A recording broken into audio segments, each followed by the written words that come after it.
Você, jornalista, já se desesperou diante de um artigo científico, achando que não ia dar conta de entender e cobrir aquele assunto? Um artigo científico pode ser bastante intimidador para quem não tem formação na área. Nesse vídeo eu vou dar dicas de como ler um paper de forma mais eficaz.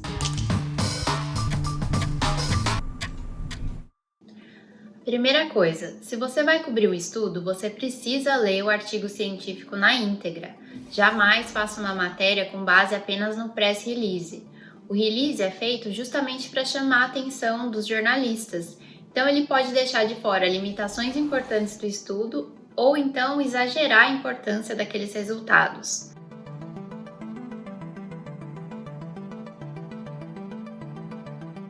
É importante lembrar também que a grande maioria dos artigos científicos são escritos em inglês, então é muito importante que um jornalista de ciência tenha um nível de inglês que permita pelo menos uma boa leitura. Tendo o artigo em mãos, você pode querer ler o artigo do começo ao fim na ordem que as seções aparecem, mas essa nem sempre é a estratégia mais eficaz.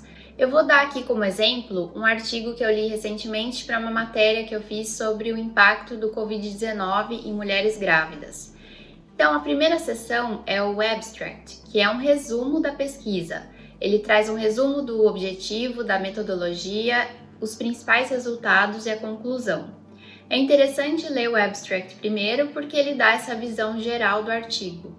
Mas também ele deve ser lido com um pé atrás, porque nessa sessão às vezes os autores tomam algumas liberdades e acabam exagerando a importância daqueles resultados.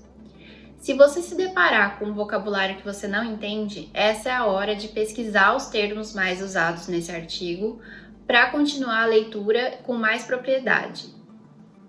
Depois eu geralmente pulo para a seção de resultados e discussão, para saber os detalhes do que aquele estudo descobriu.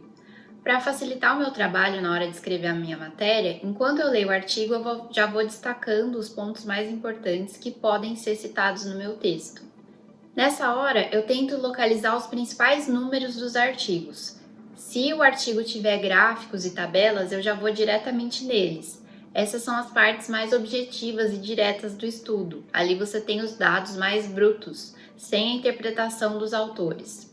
Aqui, por exemplo, nessa tabela, é possível ver a comparação das complicações na gravidez enfrentadas por mulheres diagnosticadas com Covid e mulheres não diagnosticadas com Covid.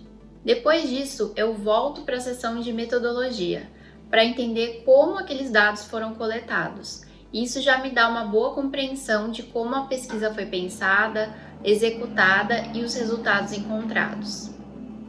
Por último, eu faço uma nova leitura do começo ao fim, anotando todas as minhas dúvidas e questões para eu perguntar para o autor quando eu entrevistá-lo. Diante de uma lista enorme de autores, como saber qual deles entrevistar, qual contatar? A maioria dos artigos científicos traz o corresponding author, que é o autor que deve ser contatado a respeito do artigo, e geralmente tem até o e-mail dele, o que facilita bastante o nosso trabalho.